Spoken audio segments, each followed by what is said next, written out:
ಕೊನೆಗೂ ನಿರೀಕ್ಷೆ ಮಾಡಿದಂಥ ಉತ್ತರ ಕನ್ನಡ ಜಿಲ್ಲೆ ತೋಟಗಾರಿಕೆ ಬೆಳೆ ವಿಮೆ ಇವತ್ತು ಮೊದಲನೇ ಹಂತದಲ್ಲಿ ಜಿಲ್ಲೆಯ ಕೇವಲ 46 ಪಂಚಾಯತ್ಗಳಲ್ಲಿ ಅಜಮಾಸ್ 10 ಕೋಟಿ 86 ಲಕ್ಷ ಸಮೀಪ ಇವತ್ತು ಬಿಡುಗಡೆಯಾಗಿದೆ.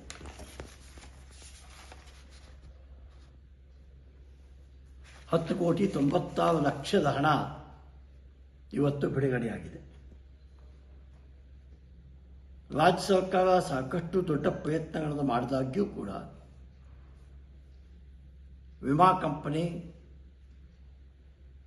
ರೈತರಿಗೆ ಕೊಡಬೇಕಾದಂಥ ವಿಮಾ ಹಣವನ್ನು ಕೇವಲ 46 ಪಂಚಾಯತಿಗಳು ಕೊಡುವ ಮೂಲಕ ಉತ್ತರ ಕನ್ನಡ ಜಿಲ್ಲೆ ತೋಟಗಾರಿಕಾ ಬೆಳೆಗಾರರಿಗೆ ಬಹಳ ದೊಡ್ಡ ಅನ್ಯಾಯವನ್ನು ಮಾಡಿದೆ. ಇದನ್ನು ನಾನು ಜಿಲ್ಲಾ ಮಧ್ಯವರ್ತಿ ಬ್ಯಾಂಕ್ನ ಅಧ್ಯಕ್ಷನಾಗಿ ಶಾಸಕನಾಗಿ ಬಲವಾಗಿ ಖಂಡಿಸ್ತೇನೆ. ಇದರಿಂದ ರೈತಾಪಿ ಸಮುದಾಯದ ಮೇಲೆ ಇನ್ಶೂರೆನ್ಸ್ ಕಂಪನಿ ಮೇಲೆ ಇಟ್ಟಿರ್ತಕ್ಕಂಥ ವಿಶ್ವಾಸ ಸಂಪೂರ್ಣವಾಗಿ ಕಳೆದು ಹೋಗ್ತಕ್ಕಂಥ ಸ್ಥಿತಿ ನಿರ್ಮಾಣ ಆಗುತ್ತೆ.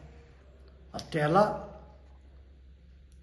ಯಾವ ವಿಶ್ವಾಸ ಮೇಲೆ ರೈತ ವಿಮಾ ಕಂತನ್ನು ತುಂಬಿತ್ತು ಅವು ಇನ್ನು ಮುಂದೆ ಯಾಕೆ ವಿಮಾ ಕಂತು ತುಂಬಬೇಕು ಹೇಳುವಂಥ ಸ್ಥಿತಿ ಇವತ್ತು ನಿರ್ಮಾಣ ಆಗಿದೆ.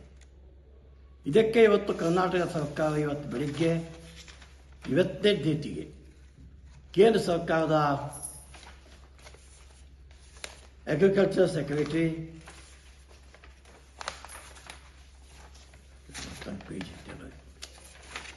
ಕೇಂದ್ರ ಸರ್ಕಾರ ಅಗ್ರಿಕಲ್ಚರ್ ಸೆಕ್ರೆಟರಿಗೆ ಪತ್ರವನ್ನು ಬರೆದು ಕೂಡಲೇ ಈ ಕುರಿತು ವಿಮಾ ಕಂಪನಿ ಮೇಲೆ ಕ್ರಮ ಜರುಗಿಸಬೇಕು. ವಿಮಾ ಕಂಪನಿ ಮೇಲೆ ಕ್ರಮ ಜರುಗಿಸದೇ ಹೋದರೆ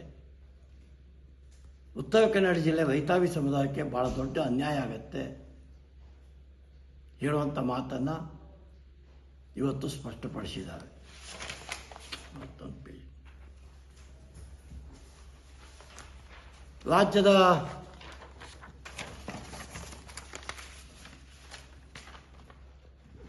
ರಾಜ್ಯದ ನಮ್ಮ ಸೆಕ್ರೆಟರಿ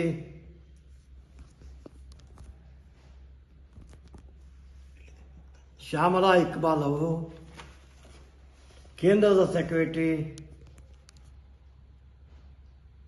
ಮುಕುಂದ್ ಅಗ್ರವಾಲ್ ಅವರಿಗೆ ಲಿಖಿತವಾದಂಥ ಪತ್ರವನ್ನು ಇವತ್ತು ಬಿಡುಗಡೆ ಮಾಡಿ ಕಳಿಸಿದೆ. ಕೂಡಲೇ ಈ ಕುರಿತು ಕ್ರಮ ಜರುಗಿಸಬೇಕು. ಉತ್ತರ ಕನ್ನಡ ಜಿಲ್ಲೆ ರೈತರಿಗೆ ಸಿಗಬೇಕಾದಂತಹ ಬೆಳೆ ವಿಮೆ ಅತಿ ಶೀಘ್ರದಲ್ಲೇ ಜಮಾ ಆಗ್ತಕ್ಕಂಥದ್ದನ್ನು ಕ್ರಮ ತೆಗೆದುಕೊಳ್ಳಬೇಕು ಅಂತೇಳಿ ಕೇಂದ್ರ ಸರ್ಕಾರವನ್ನು ಇವತ್ತು ರಾಜ್ಯ ಸರ್ಕಾರ ಪತ್ರ ಮುಖೇನ ಒತ್ತಾಯ ಮಾಡಿದೆ. ಮುಖ್ಯ ಕಾರ್ಯದರ್ಶಿ ಅಧ್ಯಕ್ಷತೆಯ ಸಭೆ ಮತ್ತು ತೋಟಗಾರಿಕಾ ಇಲಾಖೆ ಸಚಿವರ ಸಭೆ 10 ಸಭೆಗಳನ್ನು ಕರ್ನಾಟಕ ಸರ್ಕಾರ ನಡೆಸಿದಾಗ್ಯೂ ಕೂಡ ಮುಖ್ಯಮಂತ್ರಿ ಉಪಮುಖ್ಯಮಂತ್ರಿಗಳ ಸೂಚನೆಯ ನಂತರವೂ ಕೂಡ ವಿಮಾ ಕಂಪನಿ ತನ್ನ ನಿಲುವನ್ನು ಬದಲಿಸೋದಕ್ಕೆ ತಯಾರಿಲ್ಲ. ಆ ಕಾರಣವಾಗಿ ಇಂಥ ವಿಮಾ ಕಂಪನಿಗಳನ್ನು ಬ್ಲ್ಯಾಕ್ ಲಿಸ್ಟ್ನಲ್ಲಿಯೂ ಕೂಡ ಇಡಬೇಕು. ಈಗಾದಂಥ ತಪ್ಪಿಗೆ ವಿಮಾ ಕಂಪನಿ ಮೇಲೆ ಪೆನಾಲ್ಟಿ ಹಾಕಿ ಉತ್ತರ ಕನ್ನಡ ಜಿಲ್ಲೆ ಬೆಳೆಗಾರರಿಗೆ ಸಿಗಬೇಕಂತ ತೋಟಗಾರಿಕೆ ಬೆಳೆಗಾರರಿಗೆ ಸಿಗಬೇಕಂತ ವಿಮಾ ಕಂತನ್ನು ಕೂಡಲೇ ಬಿಡುಗಡೆ ಮಾಡಬೇಕು ಅಂಥೇಳಿ ಈ ಮೂಲಕ ನಾನು ಕೇಂದ್ರ ಸರ್ಕಾರವನ್ನು ಒತ್ತಾಯ ಮಾಡ್ತೀನಿ. ನಮ್ಮ ಲೋಕಸಭಾ ಸದಸ್ಯರಿಗೂ ನಾನು ವಿನಂತಿ ಮಾಡ್ತೀನಿ. ಈ ಬರೆದಂಥ ಪತ್ರದ ಮೂಲಕ ಲೋಕಸಭಾ ಸದಸ್ಯರು ಕೂಡ ಈಗಾಗಲೇ ಕೇಂದ್ರ ಕೃಷಿ ಸಚಿವರು ಗಮನವನ್ನು ಸೆಳೆದಿದ್ದಾರೆ. ಶಿವಮೊಗ್ಗದಲ್ಲಿ ಬಂದಾಗ ಅದನ್ನು ನಮ್ಮ ಕಾರ್ಯದರ್ಶಿಗಳು ತಮ್ಮ ಪತ್ರದಲ್ಲಿ ಕೂಡ ಉಲ್ಲೇಖ ಮಾಡಿದ್ದಾರೆ. ಹಾಗಾಗಿ ನಾವೆಲ್ಲರೂ ಒಟ್ಟಾಗಿ ಉತ್ತರ ಕನ್ನಡ ಜಿಲ್ಲೆ ಬೆಳಗಾವಿಗೆ ಕೊಡಬೇಕಂತ ನ್ಯಾಯವನ್ನು ಅತಿ ಶೀಘ್ರದಲ್ಲೇ ಕೊಡಬೇಕಂತ ಅವಶ್ಯಕತೆ ಇದೆ. ಅದಕ್ಕೆ ಮುತುವರ್ಜಿ ವಹಿಸಬೇಕು ಅಂತ ಕೂಡ ವಿನಂತಿ ಮಾಡ್ತೀನಿ. ಒಟ್ಟಾರೆ ನಮ್ಮ ಜಿಲ್ಲೆಯಲ್ಲಿ ಎಲ್ಲಿ ಅಡಿಕೆ ಬೆಳೆ ಬೆಳೆಯೋದೇ ಇಲ್ವೋ ಆ ಪ್ರದೇಶದಲ್ಲಿ ಹೆಚ್ಚು ಬೆಳೆ ವಿಮೆ ಕೊಟ್ಟಂಥ ಕೆಲಸವನ್ನು ಮಾಡಿ ಭಾಳ ಕೊಟ್ಟಿದ ಮೇಲೆ ತೋರಿಸೋದಕ್ಕೆ ಹೊರಟಿದ್ದಾರೆ. ಅಂಕೋಲಾ ತಾಲೂಕಿನಲ್ಲಿ ಕೇವಲ 2 ಪಂಚಾಯತ,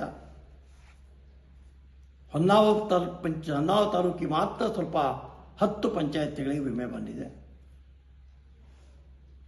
ಕುಮಟಾ ತಾಲೂಕಿಗೆ ಕೇವಲ 1 ಪಂಚಾಯತ, ಸಿರ್ಸಿ ತಾಲೂಕಿಗೆ ಕೇವಲ 8 ಪಂಚಾಯತ, ಯಲ್ಲಾಪುರ ತಾಲೂಕಿಗೆ ಕೇವಲ 1 ಪಂಚಾಯತ, ಹಳಿಯಾಳ ತಾಲೂಕಿಗೆ 19 ಪಂಚಾಯತ, ಮುಂಡಗೋಡು ತಾಲೂಕಿಗೆ 1 ಪಂಚಾಯತ, ಸಿದ್ದಾಪುರ ತಾಲೂಕಿಗೆ 2 ಪಂಚಾಯತ, ಜೋಯಿಡಾ ತಾಲೂಕಿಗೆ 2 ಪಂಚಾಯತ. ಹೀಗೆ 46 ಪಂಚಾಯತ್ಗಳಿಂದ 10,96,00,000 ವಿಮೆ ಇವತ್ತು ಬಿಡುಗಡೆಯಾಗಿದೆ.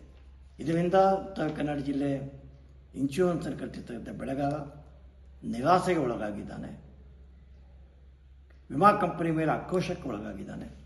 ನಾನು ಜಿಲ್ಲಾ ಮಧ್ಯವರ್ತಿ ಬ್ಯಾಂಕಿನ ಅಧ್ಯಕ್ಷನಾಗಿ ಕೇಂದ್ರ ಸರ್ಕಾರಕ್ಕೆ ಆಗ್ರಹಪಡಿಸ್ತೇನೆ, ರಾಜ್ಯ ಸರ್ಕಾರಕ್ಕೂ ಆಗ್ರಹಪಡಿಸ್ತೇನೆ.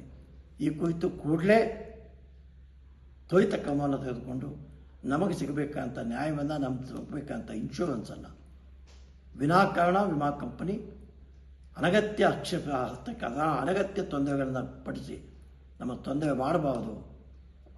ವಿಮಾ ಕಂಪನಿ ಮೇಲೆ ರೈತರಿಗಿದ್ದಂಥ ವಿಶ್ವಾಸ ಹಾಳಾಗದಂತೆ ನೋಡಿಕೊಳ್ಬೇಕು ಅಂತೇಳಿ ವಿನಂತಿ ಮಾಡ್ತೇನೆ. ಎಲ್ಲ ಮಾಧ್ಯಮಗಳಿಗೂ ಇದನ್ನು ಪ್ರಚಾರಪಡಿಸಬೇಕು ಅಂತೇಳಿ ಕೂಡ ವಿನಂತಿ ಮಾಡ್ತೇನೆ. ನಮಸ್ಕಾರ.